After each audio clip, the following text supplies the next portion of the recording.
good morning. Welcome to As Goes Wisconsin, Monday, November 6th. Greg Bach in studio with me. Calvin is on the board and joining us. Delighted to see you. It's been a while. You have been on the show before.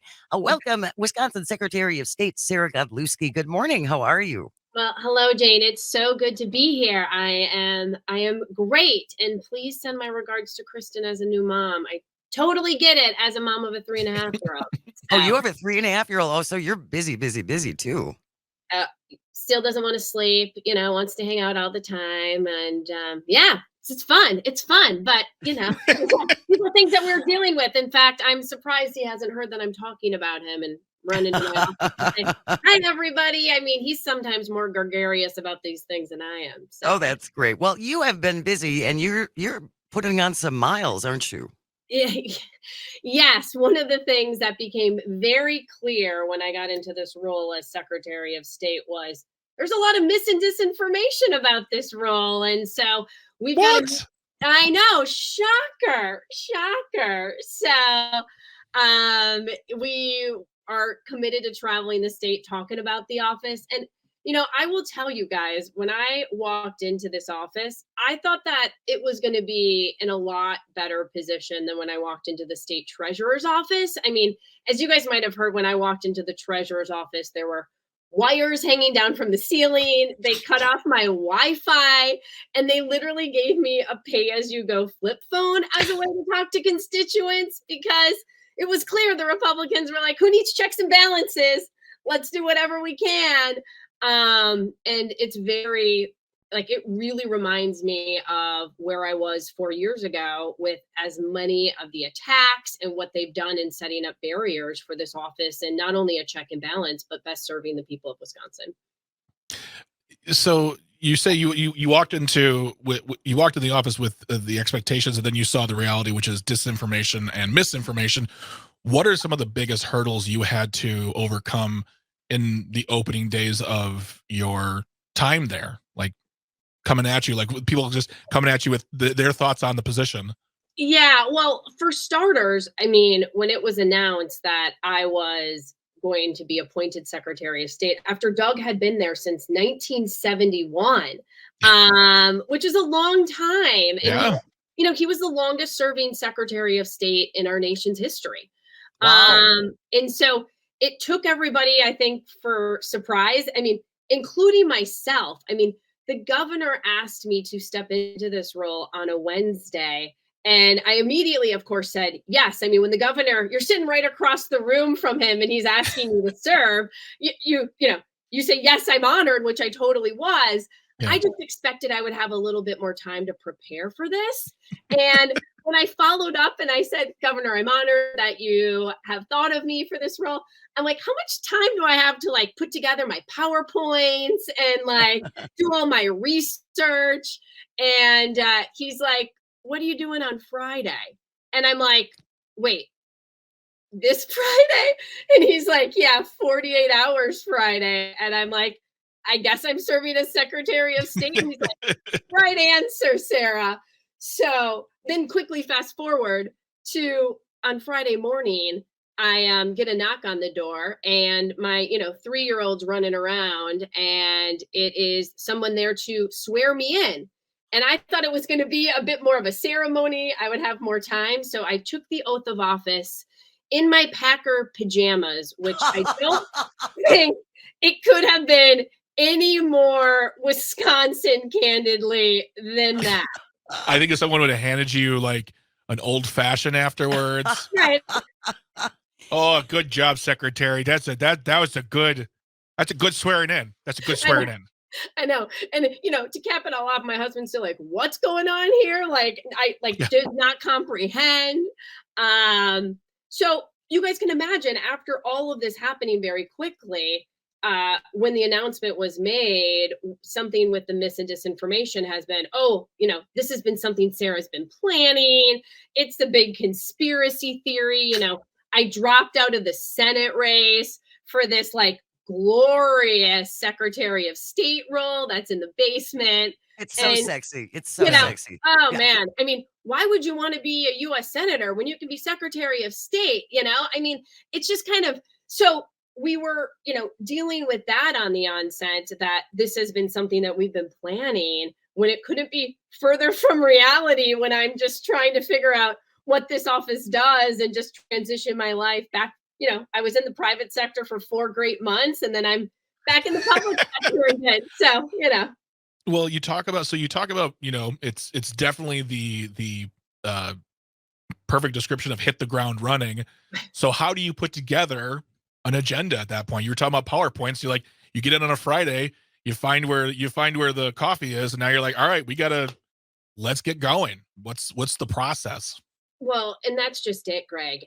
With all of the partisanship and bickering going on, at the end of the day, Wisconsinites just want their elected officials to do their job. Yep. That would be nice. They just want them to get to work. And so for me, I'm like, I just am not going to engage, and I'm going to put my head down and really start figuring out what should and could this role do for the people of Wisconsin. And so it was everything from, boring stuff and reading statutes. But then what's fascinating is I'm reading these state statutes, and then I'm finding out we have federal responsibilities that aren't captured in state statute, that, working with the State Department, or things when it comes to we keep the Electoral College, or we validate and witness the presidential election. So it's like, there's these different federal statutes that weren't captured in the state. And so it was kind of putting all of this together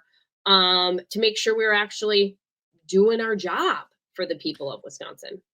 We're speaking with the Wisconsin Secretary of State, Sarah Godlewski, talking about some of the excitement, the challenges. And now you brought up elections. If you are even having your head down in the sand, that elections are a huge deal in this state and every state. We're 1 year away from the presidential election. What is it going to be for you to help make sure that, we have very safe elections? And it's been stated there before. I guess what I'm saying is, for the state elections, with this whole misinformation, disinformation thing happening, how are you going to protect our elections from those types of things in your time there? So Wisconsin is one of, I think it's 10 states that the Secretary of State does not administer elections. So we do not administer elections here in Wisconsin. It was where we are now is the Wisconsin Election Commission, which was what Scott Walker designed, where we have 3 Republicans and 3 Democrats, and then a woman named Megan Wolf, who is overseeing all of this. But one of our unique connections is we are supposed to be working with all 1,850 clerks.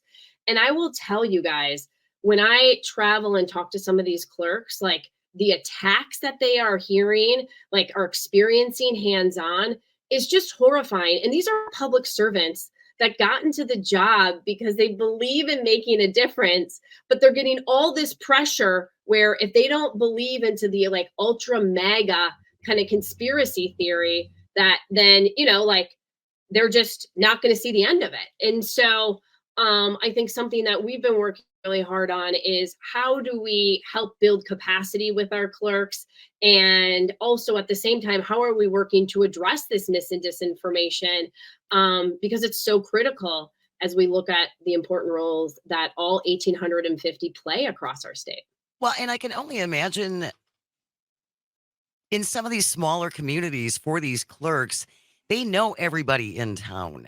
And the damage that this disinformation has done to relationships and friendships, and as you said, people who are acting as election officials aren't doing this either because it's such a sexy job. It's and I can't imagine it's that great of a paying job either. It's probably pretty average. So the people who actually want to do this job, I would have to think are doing it for the right reasons.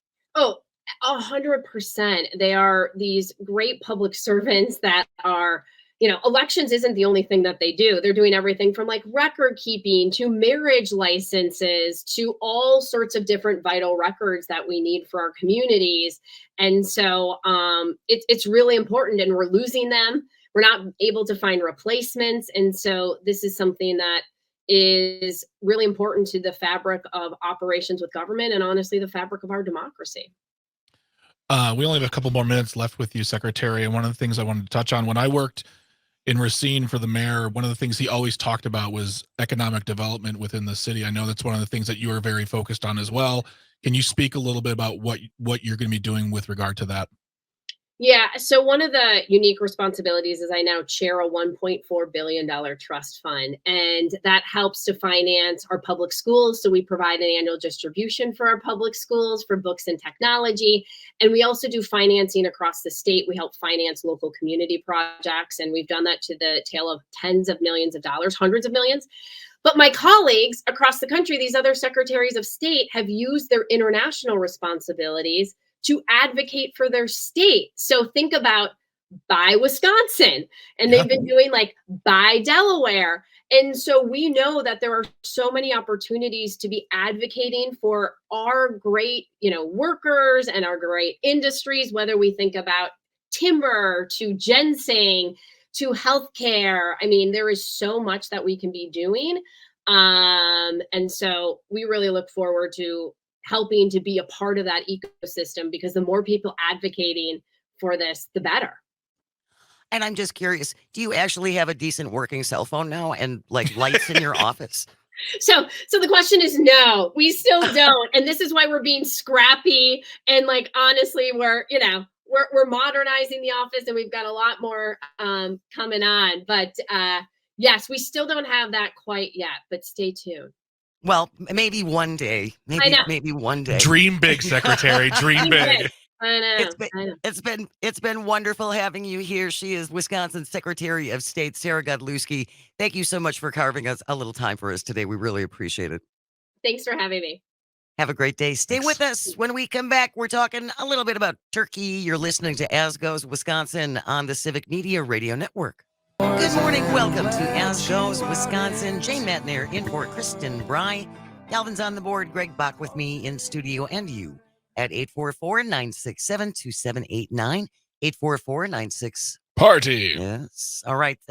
Thanksgiving is going to be here in just a couple of weeks. Can't wait. Your favorite holiday? No, but I love it. It starts the holidays. It starts the official season. Yes. It's so much fun. I can't wait. Calvin, strong feelings about Thanksgiving? I like it. It's okay, I guess. Yeah. I like to cook, so Oh. You do? What? Yes, actually, the last 2 years I've made the turkey for my family's Thanksgiving. Oh my gosh, Calvin. Now, does that also include like making stuffing? Usually my mom helps out with that part. I take care of the meat. Okay. All right. Well, that's good. Calvin, he takes care of the meat. We're working on a nickname for you, Calvin, so that we'll keep this all in mind as Calviente. That's my nickname for him. Calviente. Calviente is good. When Calvin gets spicy about a topic, it's great to listen to. It actually is. All right. So Thanksgiving is Thursday, November 23rd, and I have to say I am delighted by this trend that I think ultimately started, was it with COVID, when stores aren't open on Thanksgiving anymore, because I don't think they should be. I think they should be open maybe in the morning in case you forget something. Grocery stores. Yeah. Are you talking about like... I'm talking about Walmart and Target. Yeah. And no, those should be closed. The big Thanksgiving Day sales and stuff. I always felt that was really unfair to the employees. Yeah. And it was also disturbing to see how people would behave like animals trying to get something for $5 off. Well, I mean, I used to work for a company. That has like a Black Friday sale. So I like that kind of thing. Yeah. I think it could be fun, but it's also like, you got to make it like if Walmart said, hey, everybody, we're doing a Black Friday or a Thanksgiving thing. All of our employees make time and a half today. Like they walk away with something in their paychecks to work for the time because it's a holiday, and it just seems fair to me. If they would get extra compensation for it. Yes. Okay, I wouldn't have a problem with that. Calvin, what about you? What do you think about working on Thanksgiving? I think, and maybe I'm wrong on this, but don't you have to get some sort of holiday pay on national holidays? I mean, possible. When it comes to places like the Walmarts and the Amazons, I don't know. I don't know if they have. No, because I worked for Blockbuster Video. That's a very old reference for you kids out there. But I worked for Blockbuster Video, and I worked Thanksgiving, and I didn't get paid anything other than my wage. Your regular pay. Yes. When I cooked at a nursing home, my holiday I preferred to work was Christmas Day. I preferred that over Christmas Eve and Thanksgiving. Just because the way with my family gets together and whatnot, Christmas Day is the least day. Okay. exciting. Yeah. Sure. That makes sense. Well, there's a lineup in the today's Journal Sentinel by Claire Reed just about what is going to be open and what is not going to be open on Thanksgiving. For the 4th year in a row, all Walmart stores across the country closed on Thanksgiving Day. They will open regular hours the day before, and then they'll open early the day after for Black Friday. Mhm. But Target stores nationwide will not be open on Thanksgiving Day. Starting in 2021, they announced that they would be closed on Thanksgiving Day going forward. And then some grocery stores, too, will be closed. Aldi, Costco, Metcalfe's and Tosa, and Trader Joe's, and Best Buy, Home Depot, Kohl's, and Lowe's. Honestly, I wouldn't be surprised if places like, Target and Best Buy and Walmart close on those days, but they have employees show up to start inventorying and prepping for the next day. Yeah. Oh, sure. They're closed to us, but that doesn't mean people aren't working. Yeah, that's a really good point. Yeah. All Sendex will be open with regular hours, 7 a.m. to 9 p.m. at most of their locations on Turkey Day. No, 7 to 9. That's just mean. I could see 7 to noon. Yeah, exactly. That's what I was saying. Is like I wasn't. You forgot cranberries, and you got to go get cranberries. Yep, exactly. But who's coming to a grocery store at 8 o'clock on? Even people who don't celebrate, even people who you're at home. Well, and by 9 o'clock. Haven't we all pretty much eaten by then? We've eaten. Plus, it takes money. You got to pay those employees, pay to keep the lights on. How feasible is it for them to have all that energy happening and all that staff? I can't imagine. I imagine their sales have to plummet after like 1 o'clock. Absolutely. Yeah. I don't know. I would think so too. And then there's a couple of more that will be open on Thanksgiving Day. If you need something, Milwaukee's Fresh Time on Pleasant Street, 7 a.m. to 2 p.m. That's not terrible. Yeah. Whole Food stores will have modified hours on Thanksgiving Day. And CVS and Walgreens pharmacies will be open on Turkey Day. But you want to check with your local store if there's something that you need. I don't think Walgreens ever closes. But their pharmacies are having problems with staff. Actually, we were talking about this morning on the Pat Kreitlow show. Is like I went in to get I got my COVID and my flu vaccination yesterday. Good for you. Thank you. I'm a hero. And I had to wait over 2 other people. Like it was such a wait to get my vaccine. Nothing against them. I'm not complaining at all. I got my vaccination. It's good to go. Fine, cool, dandy. But I had to wait a while, and my guess is because they were probably short-staffed. And I think that this is a statewide issue. Again, much like childcare and healthcare and everything else, they're getting burned out. Yeah. And I thought there was some talk of a potential walkout. Yes. I don't know if it was Walgreens, but there was. No, I believe it is Walgreens. Yeah, because a unionizing type of thing, because they're constantly complaining to upper management about the fact that they are so short-staffed all the time. Well, now they even close for lunch hours. Yep. Which they should. Yeah. It's a half an hour, and they get a half an hour. It's not like they're taking an hour-long break. Right. Be nice to your pharmacy people. Be nice to all your employees. It builds morale. It builds trust and those kinds of things. I don't know. I don't understand it. Like, I get angry. I get mad. Jerry. Don't go down the mad path, Greg. I won't go down the mad path. Don't go down the mad path. Again, I think this is a good trend. I'm glad to see that a lot of companies are at least giving their employees 1 day off, and it doesn't have to be just all about collecting more stuff. Well, that's what I want to know is how many of them are closed versus how many of them don't have employees in the building. That's a huge difference. It is a huge difference. Yeah. As you said, the Good Friday sales will still go on. The Good Friday sales? Or Good Friday sales, the Black Friday sales. Those are great Friday sales. I did it once with a girlfriend of mine. And we got up at like 4:00 in the morning, and I swore I would never do it again. When I worked for Lakefront Brewery, I worked them Black Friday 2 years in a row, and I got there like 5:30. It goes fast. It goes by very, very I fast. suppose it does. And people start waiting there around 7:00 on Thanksgiving night, and it's hundreds of people show up. Wow. And I'm going to be in Indiana this year. Yeah, me. All right. Well, stay with us. Coming up, we turned our clocks back over the weekend. And we're still here. And we are still here. There's an unexpected correlation, though, between turning the clocks back and something else. And we'll have all the details when we return. Stay with us. You're listening to As Goes Wisconsin on the Civic Media Radio Network. Welcome to As Goes Wisconsin. Jane Matnair in for Kristen Bride. Calvin on the board. Greg Bach with me in studio. And you at 844-967-2789. 844-96. Party! If you would like to join the conversation, you can text and or call. Where did you find that, Calvin? I'm jealous that I never stumbled on that myself. I searched songs about hitting deer, and this was the first one that came up. Isn't it remarkable what you can find? Everything is out there. There's a song about everything. The internet is beautiful. It is a beautiful thing. All right, there's an article in today's Milwaukee Journal Sentinel by Andrew Hahn. And I'm sure people who are listening to some of our stations further up north, like Eau Claire, Wisconsin Rapids, Amory, Hayward, La Crosse, probably have a lot more encounters with deer than we do around here. I just saw one the other day. You do? Scared You did? the bejeebus out of me. I bet. Oh. More drivers collide with deer on Wisconsin roads in the early weeks of November than at any other time of the year, and it is because of the end of daylight saving time.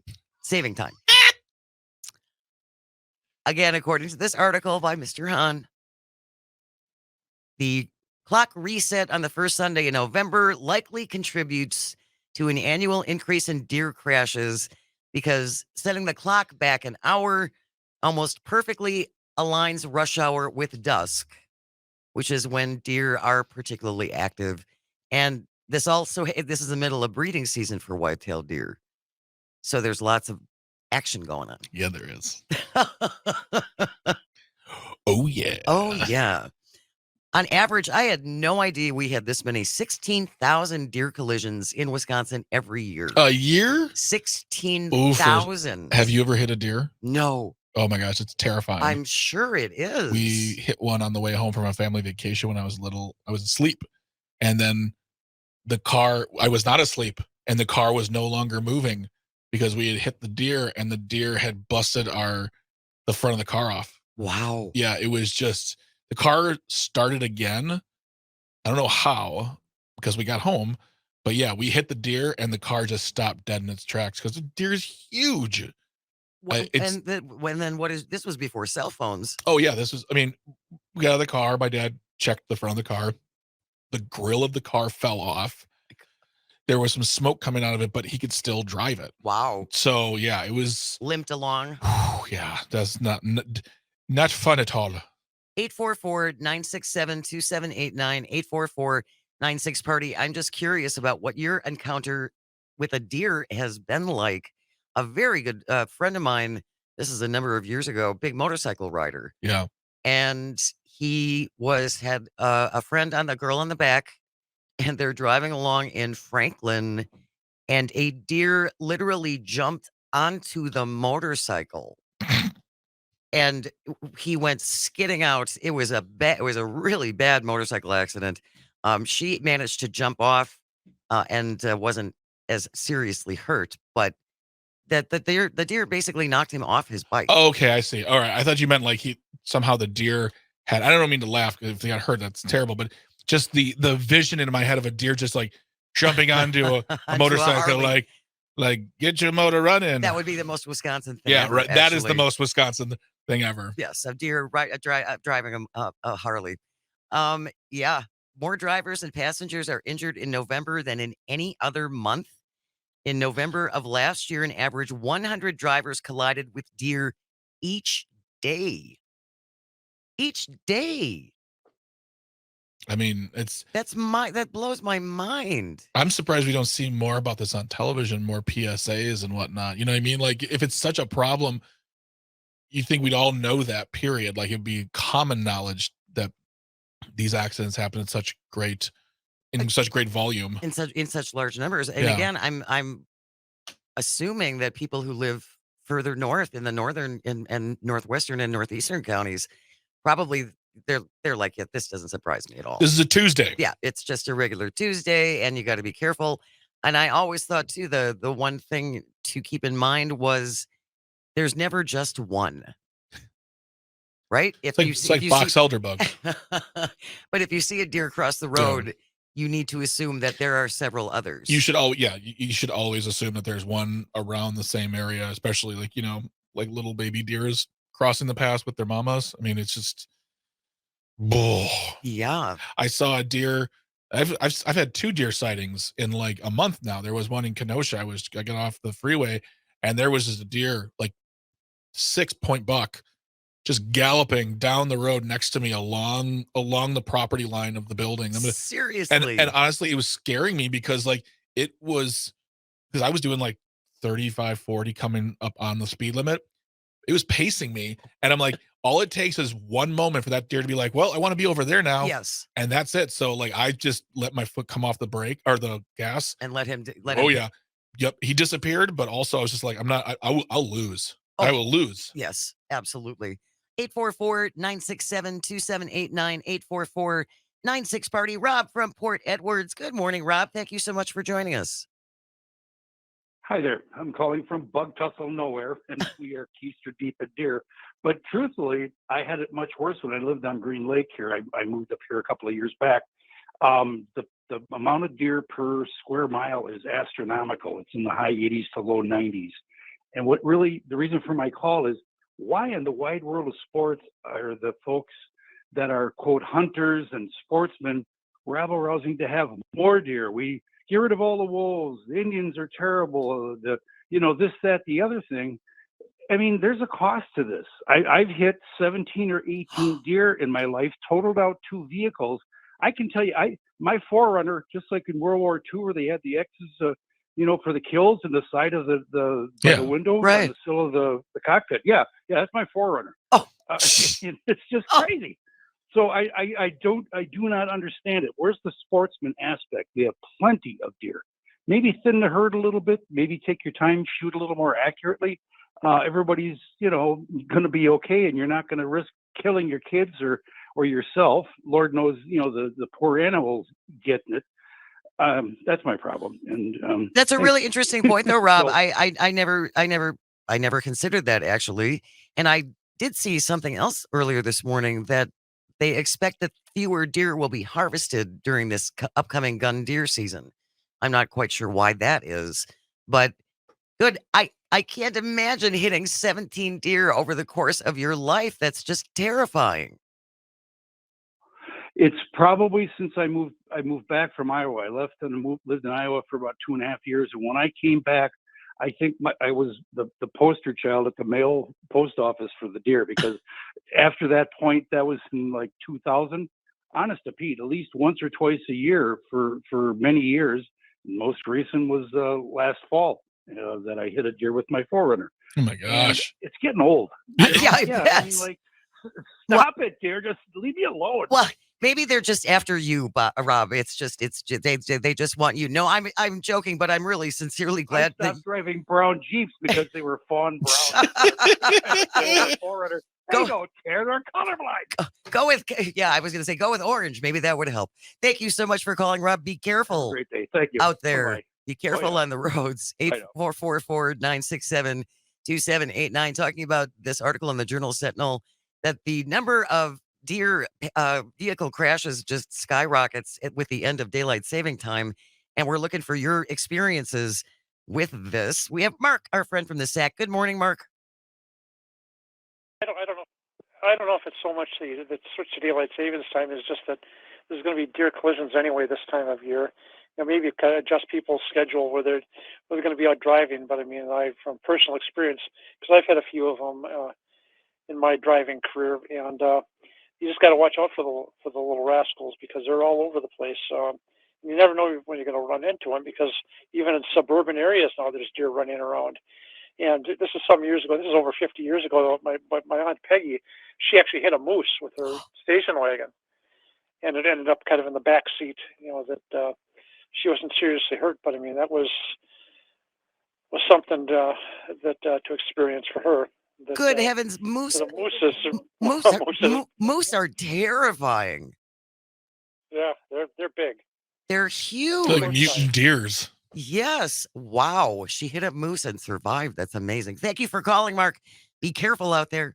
844-967-2789, 844-96-PARTY. What has been your experience with our deer population? We had a couple of texts come in through here. The 612, Lynn, said, as a teen, my small car, quote unquote, tripped a deer, which rolled over the roof and ran, off, likely with a broken leg. Worst thing was I could smell burning hair for over 3 months. Oh. Another one coming in from the 608. There's no way they're gonna let you know how many deer we really have.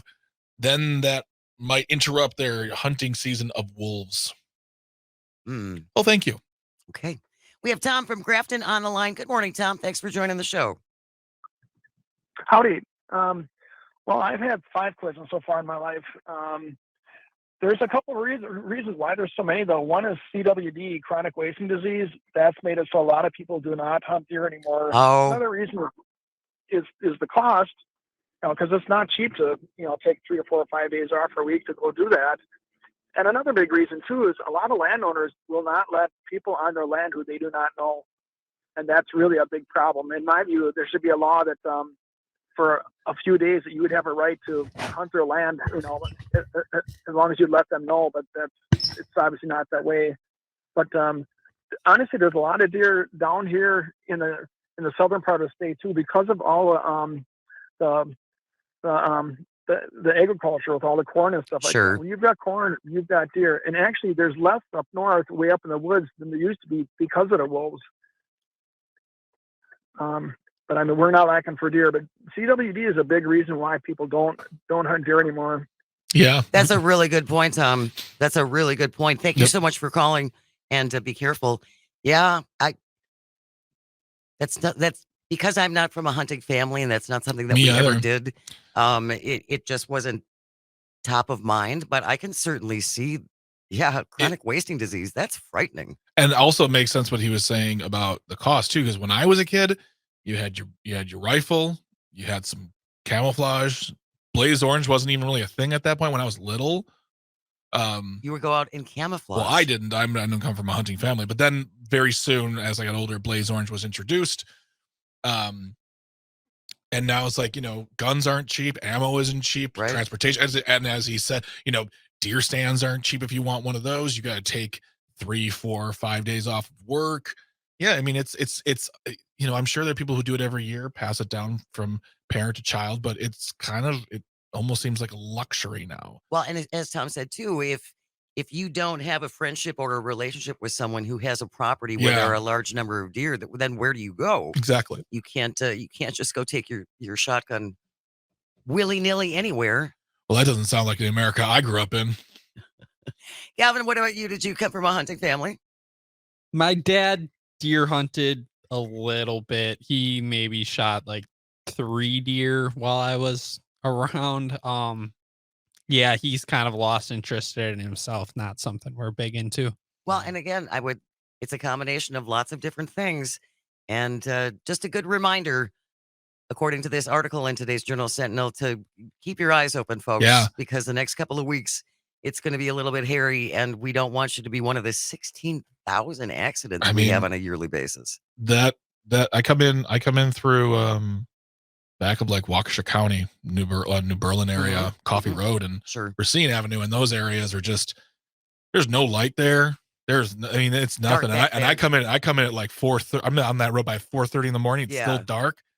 You got to be careful. Got to be alert. All right, stay with us. You are going to want to hear this story related to John Oliver from last week tonight and the city of Manitowoc.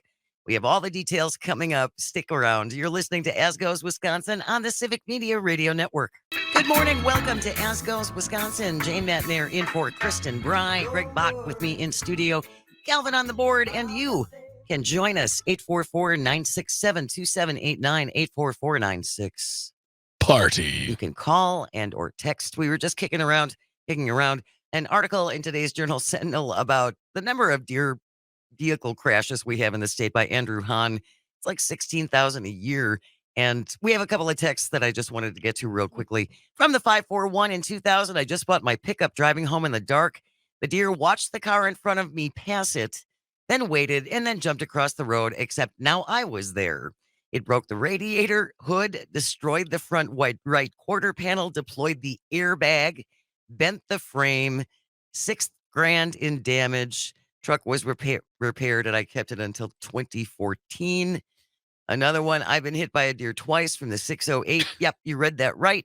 I once had a deer pace me on a back road up north. So fast. It was pacing me, and then it ran right in front of my car. Yep. Took out the light, bent the hood, slid to the roof, kicked scratches on the roof, pooped on the roof. Pulled forward, it fell off the side. It took out the passenger mirror, kicked the door. It was an absolute mess. We got another one just came in from Mark from the SAC 608. Sitting in a tree stand is a fine and pleasant misery. I hunt way up north, Douglas County, and hang a little wire bird feeder next to me up in the tree and have chickadees and nuthatches visiting me all day long. That's really cool. That's cute. And we were talking off the air about this with someone else, and I'm blanking on the name right now, but Johnny Watermelon, our own Johnny Watermelon, who is a hunter. And he has said the same thing. It's worth it just to go out into the woods and look at all the critters. Yeah. Even if you don't bag a deer, he said it's just so relaxing. Yeah. Reinvigorating. I have such a curiosity of hunting, specifically deer, because growing up, a lot of my friends had dads and they went deer hunting, and we just didn't do that. My dad was not a hunter at all, and I still have that curiosity. I will never do it at this point. That's long gone. But there's just that thing of like, all right, we're getting in the car, we're driving up north, we're gonna get up at 4:00 in the morning. Don't say a word for 9 hours. Good luck. I like Mark's. I would go hang with Mark. I love the idea of hanging up a bird feeder and being able to interact with nature in that kind of way. I just think is a really healthy thing. We got one last text. This is not from regarding deer. This is from early in the show when we were talking to Todd Alba about Mike Johnson. Oh, Mike Johnson. Yes, this came Speaker from of the House. Speaker of the House, Laura from Wisconsin Rapids writes, as a former evangelical whose ex-husband had Covenant Eyes, it doesn't actually help. There's so many ways around it. Covenant Eyes is an app where you can basically spy on people, your spouse, your children, whatever, to find out if they're watching naughty things. Joint and consensual spying. It is, yes. Joint consensual spying. All right, we're going to move on. John Oliver from last week tonight, and I didn't watch it. I will watch it today, but his team is so brilliant. Mm-hmm. It really is, and they cover many serious things, and then there are the other things that they cover, which are not quite so serious. So New Zealand is holding a Bird of the Century competition. Yes. It's real early in the century to make that decision. Normally it's New Zealand's Bird of the Year, but now they're looking to crown the Bird of the Century. So John Oliver and his team did some delving into this competition. There have been findings of voter fraud and attempted fraud. In 2015, 2017, and 2020, there was also an uproar, Greg, when a bat won in 2021, or the disqualification of a cockapoo after winning twice in 2008 and then 2020 to keep the spotlight on lesser-known birds. Wait, a cockapoo is a bird? A cockapoo? I thought that was a dog. Like a cockatiel and a cocka... I should finish that sentence or just it's Kakapo. Okay, cockapoo. Okay. Cockapoo. I assume. So he thinks that's just wrong. You shouldn't be able to be disqualified just because you've won so many times. We don't do that with the Oscars. But okay, I know, true. This is John Oliver. This is John Oliver. So they have decided that they are going to support the Australian crested grebe or the Putuketake.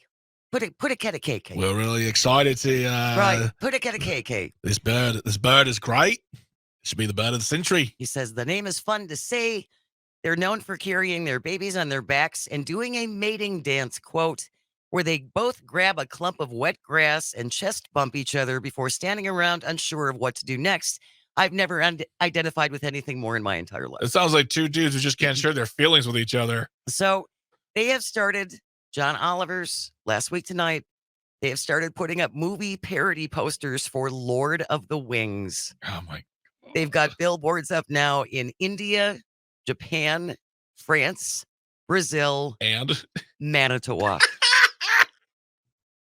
Is that not the greatest thing you've ever heard of? I absolutely love that so much.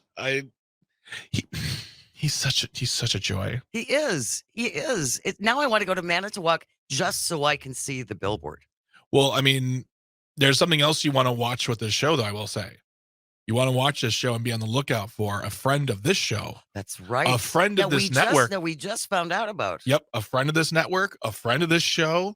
They're on a lot of shows. Watch yesterday evening's edition of Last Week Tonight with John Oliver. Yes. And you will see our friend.